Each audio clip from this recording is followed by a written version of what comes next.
Good evening. We're here again tonight. We're going to be looking at Exodus 27, the court of the Tabernacle. We've been studying the different parts of Moses is up on the mountain and God's giving him instructions and plans and directions and all these different things. And this is one of the items that he is giving today. We talked about the part of or last week, part of the tabernacle, and tonight we're going to talk a little bit more about it. Not so much the implements or the furniture that's inside it, but outside the Holy of Holies. We're going to go a little bit into more depth on that. So Exodus 27, 1 through 2. And thou shalt make an altar of acacia wood, 5 cubits long, and 5 cubits abroad. The altar shall be 4 square, and the height thereof shall be 3 cubits. And thou shalt make the horns of it upon the 4 altars thereof. His horn shall be the same, and thou shalt overlay it with brass. Now, this is the altar of sacrifice where they make the sacrifices.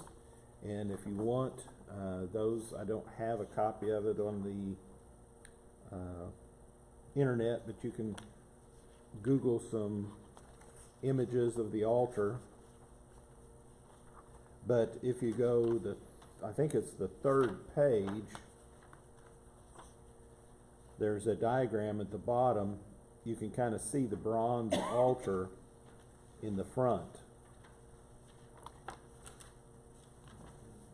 And it's the first item that's inside the tabernacle as you come through on the east side of the tabernacle itself, as you come through the curtains.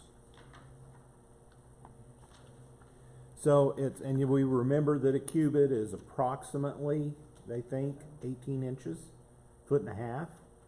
So if it's 5 foot, that'd be about 7.5 foot long, wide, and about 4.5 foot tall. And it says the horns, they shall put 4 corners thereof, and his horn shall be the same, and thou shalt overlay it with brass. Here again, this is made, inside it was made with gold. All the tabernacle, in the Holy of Holies and everything, and the bottom part of the walls was silver. And now some of the items are brass. And this particular item's outside. It's inside the tabernacle, but it's outside the Holy Holy. It's in the holy area, not the most holy or the Holy of Holies. But this is the killing place. It's the altar. It was the place of death and sacrifice where the atonement for sin was made. This was the only altar of sacrifice in Israel's sanctuary in the early days. Blood would be smeared on its horns. That's the corners that they had in ceremonial atonement, and on it whole burnt offerings would be laid. Libations were poured at its side and blood dashed over it. Some of the commentaries that I was talking about, some of them show that the horns is kind of like a hinge, just 2 pieces of metal. Some of them show it like a horn. Some of them say that it's curved up and they poured the blood down that, poured the stuff down that, the libations and things. But we don't know. We don't have a picture, as we did have a picture of the menorah and the table of shewbread, or a facsimile of it that was on the Ark of Titus that we looked at a couple of weeks ago. We don't have a good, other than this description, what it was like. Now everybody can put their interpretations to it, but it was shown that it's up on some rocks. I don't know if I have a picture of it in here or not.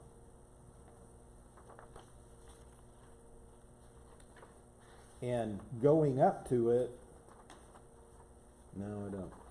Going up to it, there's a ramp from the south side that they go up to it, because it's 4.5 foot. Now 4.5 foot, I'm not quite 6 foot tall. I'm about 5'10", so 4.5 foot would be about right here. So that's pretty high. And you got to put the sacrifice in there. That's pretty hard to, hard to do. So, and those guys were average, I think, smaller than we are today for the most part. So they had to build a ramp up it somewhat so they could get the sacrifices up there. And they built, later on we'll see here in just a minute, they made a grate on the bottom of it, and that where the sacrifices was, and then underneath it they made a fire. And there's places, and then we'll read about it more in just a minute, but they overlaid all this with brass. So the fire is down below, and it is hot, and it'll burn the meat and everything, but it's not as hot that it'll melt the brass on the sides. It's enough to hold the heat in. And that acacia wood, it's on all the vessels that we have in there. It's really dense, and it's not impervious to heat, but it handles the heat. Because it's so dense, it seems to handle the heat well, or did handle it well. So that was probably another reason that they used that particular tree. Sometimes when wood gets hot, it starts smoldering, and it's not even really close to the fire. I mean, it's close to the fire, but it'll take off too. If it's real dry kindling. Well, this was real dense, and it shouldn't do that, and they've overlaid it. Go ahead. We said that when I was pastoring at Porter, it had been snowing, and I hadn't got to work hardly at all, and so Dad said, I told him I'd sell him a rick of wood. I went out and Brother Moreland had a place, and I went out, and I cut down a bunch of willows. Yeah. And took it home, and Dad laughed and stuff. Put those willows in there, and whoosh, it's gone. That's right. Yep. It says, under the new covenant, we also have an altar. We have an altar from those who serve the tabernacle have no right to eat. That's in Hebrews 13 and 10. Our altar, or our killing place, was the cross. Or is the cross. And of course Jesus was placed there for us. He is the sacrifice that made all the other sacrifices that they had done to that time. He was the perfect sacrifice after that. And I don't know, it's already turned red, so it may go off. I don't know why it does that, even though it's plugged in. I don't know if I got a extension cord. Could it be that when it says bronze, that they're meaning copper? Because my version says copper for bronze. When it says gold, that says it's brass. I don't know. It could be. I'm not real sure. I'm going to move this just a little bit so I can plug it in.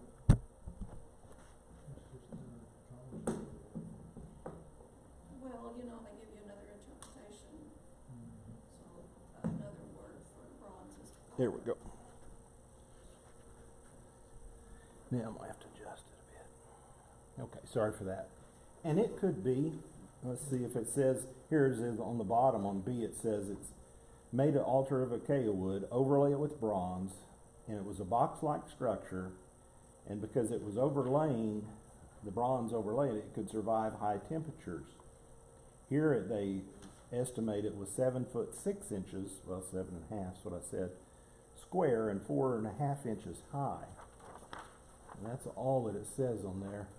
For years, the sides of this altar were smooth and shiny bronze, but Numbers 16 describes the rebellion of Korah, who challenged Moses and said, you take too much on yourself.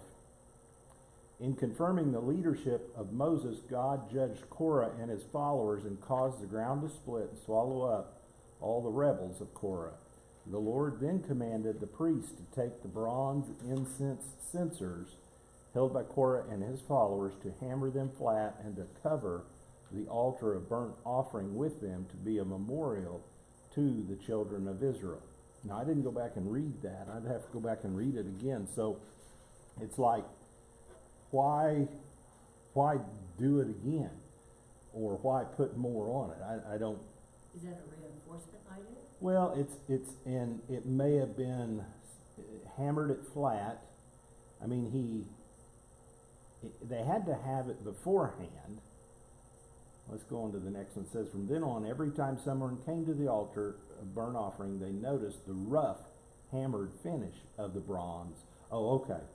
And the rebellion and God's judgment against those who followed him. So, when they first made the bronze, they made it and it was smooth.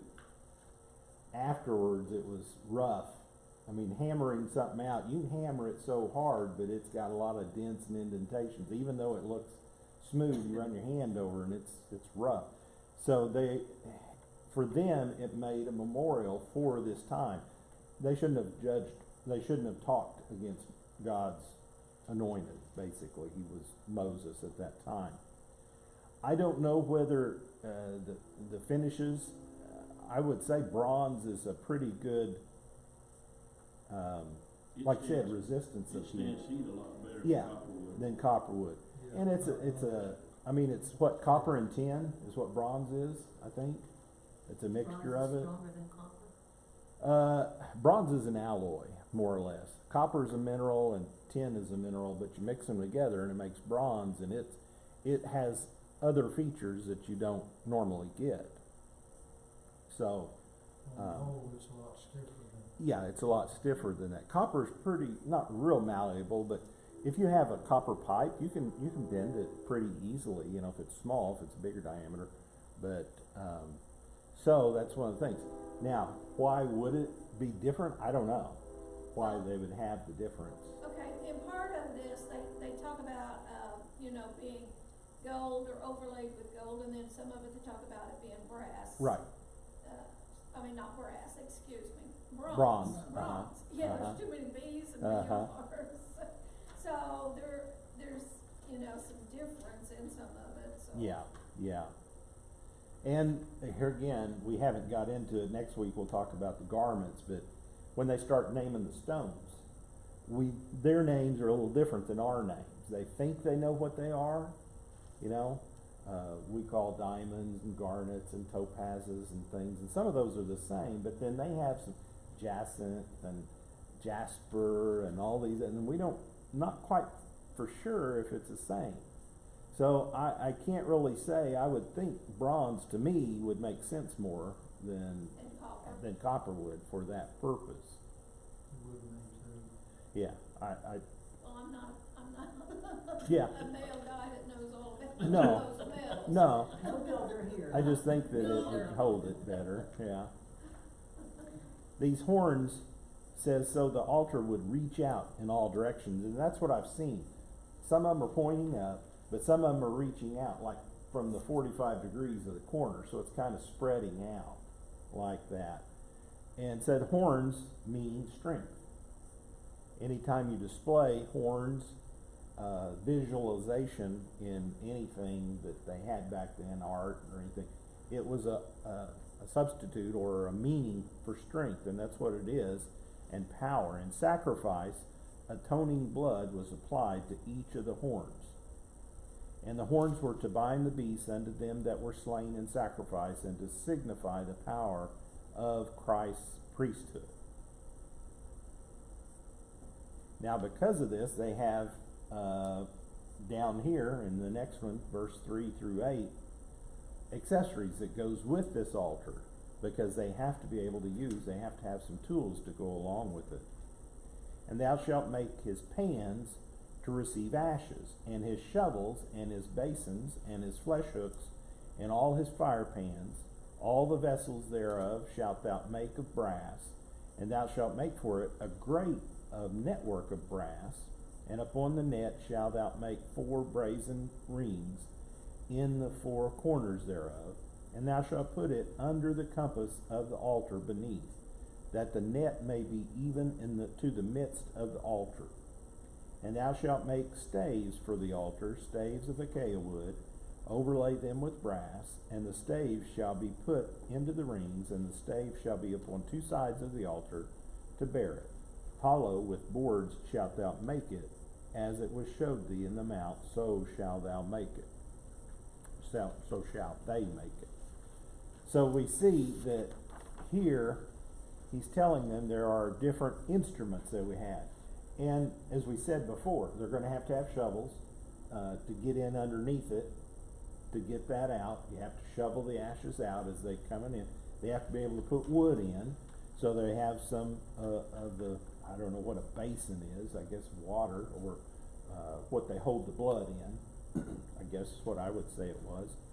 Flesh hooks for the meat, when they put the meat in there, they would throw it over, and fire pans. Sometimes they'd have to get the ashes out, they'd get the coals out too. Because later on, they would take some of those coals and go into the Holy of Holies. The high priest would take that and go into the Holy of Holies with them, as part of the sacrifice piece that they've made.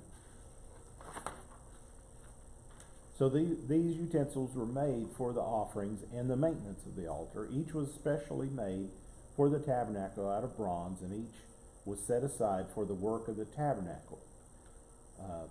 Pans holds the fat-soaked ashes when they were removed from the hearth by the shovels. Basins, or basins, the way I said it, to catch the blood of the animal slain beside the altar to be sprinkled onto the altar's base. And that's another thing that they would do. The three-pronged forks, or the flesh hooks, for arranging the sacrifice or retracting the priest portion. Now the priest, whenever he would go in, he could take in with those flesh hooks and pull out some meat, and then they could have that to eat later on as part of it. And then the fire pans is for carrying the coals, or the fire, from the altar of incense, which is inside the holy place. Okay? Make a grate for it, a network of bronze. The grate provided a floor for the altar, so the ashes and burnt remains fell down through the network of bronze. So it was a grate, just kind of hog wire or something like what we would think about, that was holding that stuff up to keep it. The grate also had the rings and the poles which the altar was carried. So I've seen them where the poles was up high, so I don't know if that grate was up in the middle of it, or if it was down on the bottom of it, because the grate could be on bottom, the whole thing could be sitting on it. To me, if it's on the bottom, it's awful close to the fire. Usually you have meat up a little bit higher than your fire, otherwise it's going to burn it to a crisp. So I'm not really sure. Here again, we don't have an exact knowing what this particular item, how it looked for part of it. We know what pieces of it is, but we don't know how exactly it looked. It was big, but here again, they had to make it portable, even though it's 7.5 foot wide, square, and 4.5 foot tall. It took, some pretty hefty guys to lift it up and move it. Did you have a question, Harold? Did you start to say? If I read it, I don't remember it right now. Do we happen to know the dimensions of the forks? We don't. I didn't find anything, at least reading so far into it. It may later on, and the pans or anything like that, we don't have the dimensions. Kind of like last week when we was talking about, and we'll talk about it in a minute, the tarps, they go through the curtains. They gave us very specific directions. Mm-hmm. And then the outer court part, they gave us very special, so many feet. And then the top two, they didn't just say, they just said then the ram skin and the badger skin on top. He gave him plans. For the priest portion that they pulled out. Depending upon the size of the fork, it might have been a big meal, or it might have been pretty small. It might have been small, that's right. We don't know. We really don't know how much it was. Or could they pull in more than once? Maybe they pulled it several times. And I don't, what I'm thinking, it's not for all the priests. It's the priest, in my opinion. It's the priest that's on duty for that particular time. Mm-hmm. Later on in the New Testament, we read that they had several, I can't remember what they called them, but it's staves or groups of priests that served. And they served, I think it's 2 weeks, wasn't it? Something like that. And they had like 26 groups of them, and they'd rotate. You might get to serve one time in your lifetime. That's right. As they go through all the priests, they would set it up for the year, and they would have that they'd rotate around, and then they would have their time. So when John the Baptist's father was serving his time, that's when he had his vision of the angel. And that was his, 2 weeks, and everything else was happening, and nobody else ever had any problems. But boy, John comes out and he can't even talk. So, John's dad. Cool, man. Really, don't you know it took some time for Moses to have this all sink in? Well, 40 days. He's there 40 days. Writing this stuff down. He's parchment. He's writing it down. God wrote down some of it for him for the other, the stone tablets, things like that. Okay, let's go on to the courtyard and the gate. That's next in chapter 27, verse 9. And thou shalt make the court of the tabernacle for the south side southward. There shall be hangings for the court of fine twined linen of 100 cubits long for one side, and the 20 pillars thereof, and their 20 sockets shall be of brass. The hooks of the pillars and the fillets shall be of silver. And likewise for the north side, in the length thereof shall be hangings of 100 cubits long, and his 20 pillars, and their 20 sockets of brass. The hooks of the pillars and the fillets of silver. And for the breadth of the court on the west side shall be hangings of 50 cubits, their pillars 10, and their sockets 10. And the breadth of the court on the east side eastward shall be 50 cubits. The hangings of one side of the gate shall be 15 cubits, their pillars 3, and their sockets 3. And on the other side shall be hangings 15 cubits, their pillars 3, and their sockets 3. So what this turns out to be, and if you go, like I said, I think it's that very back page of 28. Nope. Well, yeah, you can see it down at the bottom.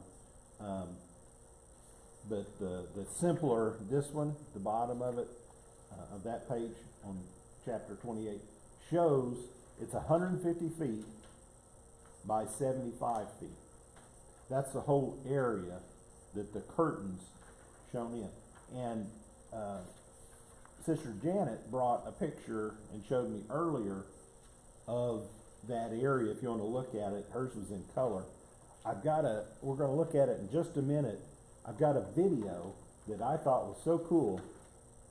It's a virtual reality tour of the tabernacle that, of course, they've drawn it graphically. But it's really interesting, and it shows the different pieces. We'll look at it in just a minute. But it says that the tent only took up 1/15 of the area, the tabernacle part of it. The rest of it was 150 feet by 75 feet. Now, I stepped off before church. From that pole to right at pretty much the edge of the chairs is about 15 feet. So 15 feet, and you go back to about right behind Brother Harold is 15 feet. So that's square. So that'd be the Holy of Holies. That's all that it is. But the other was 30 feet more, the tabernacle, and it goes almost to the front door. You didn't know our church was set up like the tabernacle. Not quite, but it is very good. But that's the tabernacle. Now, the actual whole unit, that's 150 feet. And that's more like almost from the street, probably, usually a lot's about 150 feet to the back of our lot, middle of probably the alley there. Yeah. And 75 feet, it may be a little more than 75 feet here, but that would be kind of the whole area that would be in. That's how much space it took up. Our whole lot right here would be, pretty close to the size of it. Yeah, that's what I was thinking. Its purposes in this area was fourfold. It was a barrier that prevented unlawful approach. Okay? It was also protection, keeping out wild animals, because they had these posts and the curtains that were pulled down and they couldn't get up under it that easily.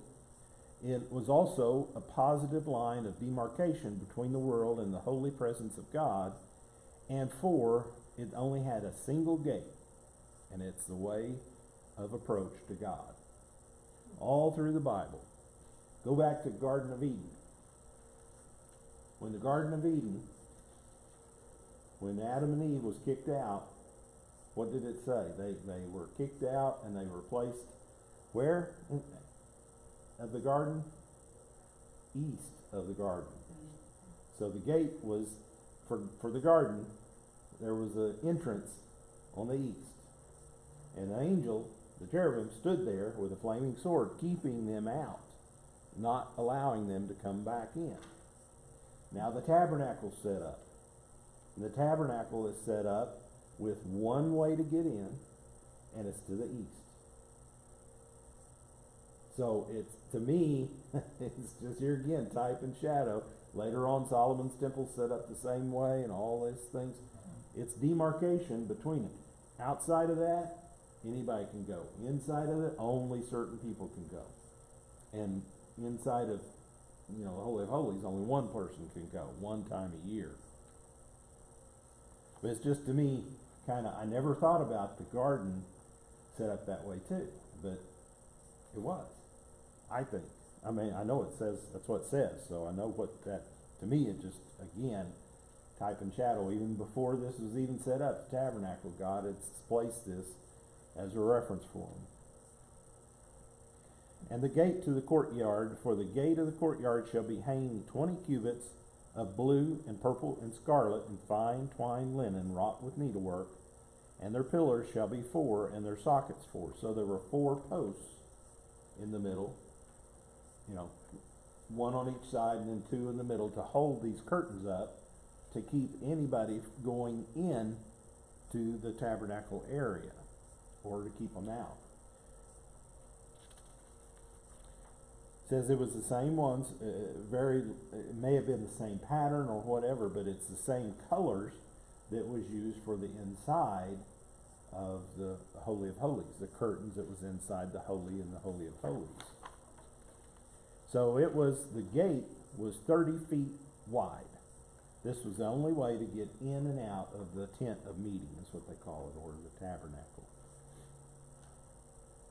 17 through 19. All the pillars round about the court shall be filleted with silver. Their hooks shall be silver, their sockets of brass. The length of the court shall be 100 cubits, so times 1.5 would be 150. Breadth 50, which would be 75 feet. And the height 5 cubits of fine twined linen, and their sockets of brass. So 5, they'd be 7.5 foot tall. Well, the tabernacle's taller than that. It's 10 meters, or 10 cubits. So it's 15 feet high. So it's twice as high as the wall. People could still see the tabernacle. They could see it from all around, but they couldn't enter into it. All the vessels of the tabernacle, in all the service thereof, and all the pins thereof, and all the pins of the court, shall be of brass. So everything they made that they had was made of brass for that. They would make the connectors of silver, but in between they'd put the brass pins to hold it together. That's what I envision this, that the sockets here, well, it says the sockets are, that's the bottom sockets are made of brass, I think. The hooks, at least up on top, is silver, so the bottom may be. They're sockets of brass, so I don't know. Anyway, each pillar had a top of silver, making it shiny and visible from afar in the bright desert.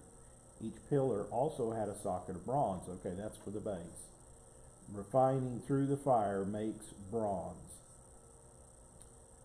Silver is the metal illustrating redemption, was the foundation for the tent of meeting. It was also the top, the most visible part of the pillars surrounding the courtyard. But the courtyard fence hung on a foundation of refined bronze. It's a metal associated with judgment because it's forged in the fire. So that's the way they have to make it. They have to melt the metals together to combine it. One could say that the tabernacle court was founded upon the judgment Jesus took in our place. The pegs, these helped anchor down the flaps of the tabernacle and the gates, and were made of bronze. Okay, so the pegs are like the tent stakes, so what we'd have. The poles are holding up, but they got to hold that down. The wind's going to blow, things like that, and it's going to waver, so they're going to tie them down each way to hold everything up. The court of the temple is an important theme throughout the rest of the Old Testament, mainly because it's inaccessible except to a few priests. All the others in Israel met God in the court. That's outside the tabernacle. We can say by application that God also invites us to come into his courts of praise. Now they could see, like I said, they could see what was going on. Later on, when he tells them how to line up by groups, they line up by tribes. And as they line up, they say several to the south, several to the north, several to the east, several to the west. And if you know, and later on in Numbers they go through how many is in each group. If you put that in there, this makes a cross. They have so many people, it's shorter this way and it's longer this way. Here again, just foreshadowing of what's going to happen in the future.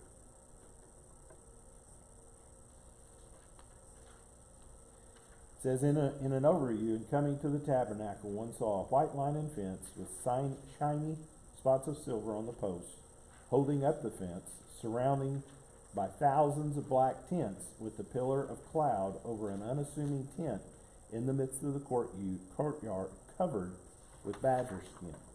The entire tabernacle was a tent, a movable structure. God wanted Israel to know he was with them wherever they went. It wasn't a case of you come to me, but the idea is I have come to you. Now later on, when he gives David the directions, instructions, and Solomon builds a temple, it's a permanent installation. But here, they wasn't in their land. They hadn't got to the promised land yet, but still God is with them. Now, when they first built this, they were at Mount Sinai, right? Yeah, he's getting the instructions now from the temple, and they come down, and of course, they're all frolicking and everything, and he gets all out of sorts. They have to get chided, and he has to go back up and get a new set of tablets and all that. And we'll read about it as we go through, continue on in Exodus. But yeah, they'll start building on this right here. And they stay here for quite a while. I'm going to have to look and see how long they actually stay in Sinai before they move forward. But go ahead. No, I was just going to say they probably made the thing there. Right. And then when they got ready to journey on, then they had to unassemble everything. Right. Take it all down and then go forward. And I don't know how many times they actually moved it. But until they actually got a permanent, in Solomon's time, a permanent temple. It was at Shiloh, if you remember. So that's where Samuel and them was at, because they were in that area. It was in the tabernacle. The young prophet Shiloh, young prophet Samuel, when Hannah was going there. So it's still going on. The tabernacle is still a viable piece. The sacrifices are still going on, albeit they're getting discredited. The priests have already gone corrupt. Eli's sons, Hophni and Phinehas, are desecrating, doing all these things, and they die in this time. Not this time, but in his time. So anyway, but yeah, I don't know how many times they moved it, but it was moved at least a couple of times as they go forward. Now, they were meant to go and in very short order go into the promised land. But because Moses misspoke and hit the rock instead of, well, it wasn't that. It was the spies wouldn't go out. Spies went out, came back, and the people didn't want to go take the land. So because of that, then they had to go 40 years traveling around in the wilderness. So basically the Lord had to get Egypt out of them. Yes, exactly. And the whole generation. Yeah, and it was a hard thing to do. It was. And even then, he still didn't get it all out, because they started accepting the different areas, wherever they was at. They'd conquer somebody, and God told them several times, wipe them all out, and they didn't do it. And they would start associating with the people that was out there and things like that. And he told them don't do it, but they did. And it just started corrupting them. Okay, verse 20 tells us a little bit about the oil for the lamps. And thou shalt command the children of Israel that they bring thee pure olive oil beaten for the light, to cause the lamp to burn always in the tabernacle of the congregation, without the veil, outside the veil, which is before the testimony. Aaron and his sons shall order it from evening to morning before the Lord. It shall be a statute forever unto their generations, on behalf of the children of Israel. So Aaron, these particular priests, they had this first one, they asked the people to bring the olive oil together. Later on, the priests started making and getting the olive oil in. Well, they bless it.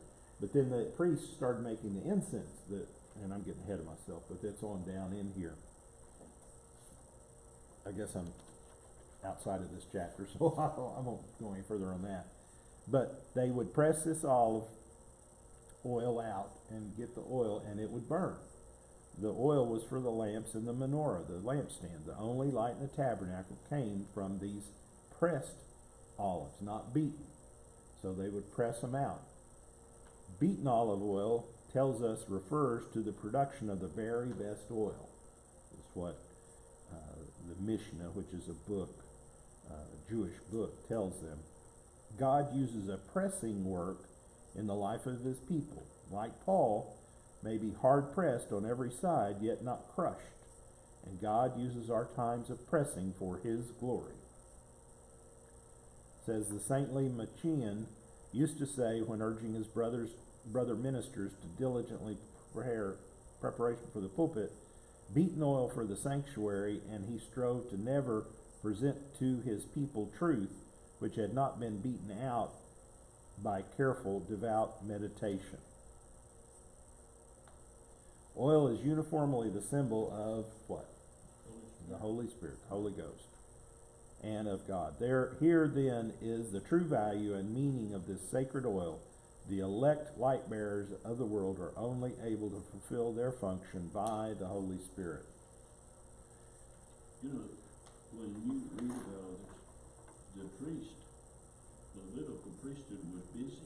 They were busy. They had to do I was thinking, things. they had, even when they moved, somebody had to keep the oil going, so when they did set up the temple again, it'd be the Lord ready. could be. It'd be ready. It made me think about when they first left as a group traveling, they probably bored after a while. But boy, they're not bored now. They're No, really well, busy. the people would get bored later on. But here again, they tell them to do things. You got to make these tents. You got to make this linen. That's You got to the make thing. these, They all have these jobs to do. utensils. So they had jobs to do. They told them. Now here again, you got 2 million So they people, wouldn't be more or less. that bored now. Well, they had jobs to do. God wanted them to do this. So they gave their instruments to them, and some people had the linen, and they had maybe some twine or thread. Interesting that they knew that God knew exactly what he wanted to do, and if he had different ones that knew what they were doing. Sure, to get there. God has his people That's set awesome. up. Said the lamps were the priests were to tend the lamps, making sure that the lamps had oil to burn and their wicks were trimmed so that the lamps would never go out, especially during the night. God never wanted the lamps to lose their fire. Only by a continual supply of oil and trimming of the wicks could keep them burning. We can only continue to be on fire for God if we are continually supplied with oil, the Holy Spirit, and trimmed by God to bear light. Goes back to the parable of the virgins, 10 virgins. 5 of them took extra oil so they could go through the night. Some of them didn't. And the ones that didn't, they'd have light, they'd share their light, they was there all together, but when they come time, they didn't have enough to light, for themselves. So we have to have that continually burning in us for that Holy Spirit.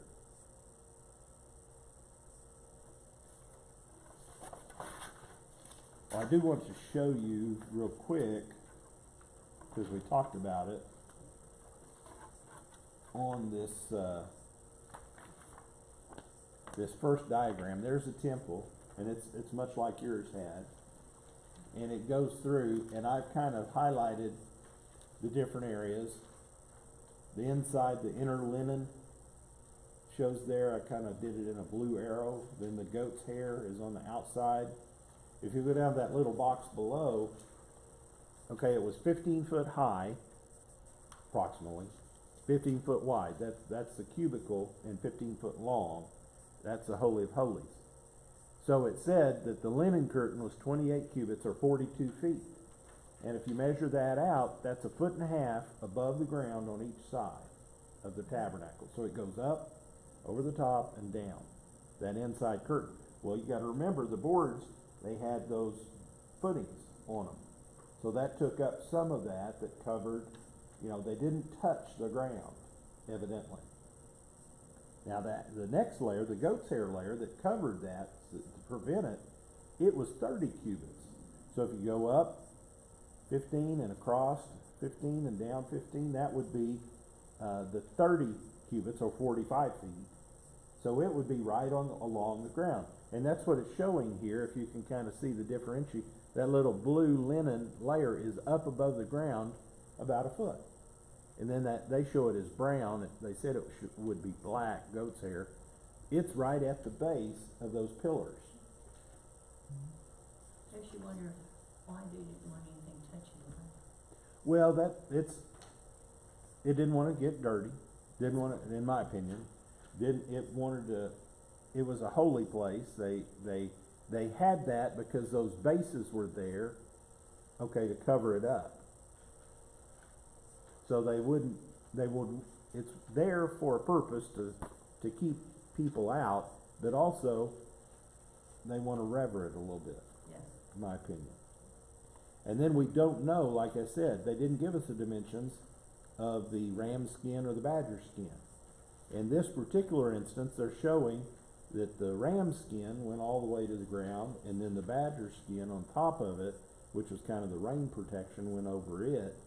And then you see the pegs for this one all the way along the side. And you can kind of see the menorah is on one side, the table of showbread's on an altar. Over there on that'd be the north side. And then right in front of the Holy of Holies is the altar of incense. We haven't talked about that yet, but we're going to. And then the curtain, and then inside is the ark. Amazing. So I'm gonna cut off the video here right now, because I can't really show it anyway on it. Brother Bill. Yeah, Hi, we're gonna Brother tell Brother Bill hi. You knew Hey, each Brother other. Bill. We'll give you the URL. I'll put it in on YouTube where y'all can go watch this video if you want. So Do you want me to turn the lights down? yeah, I gotta turn it because I gotta turn the video on.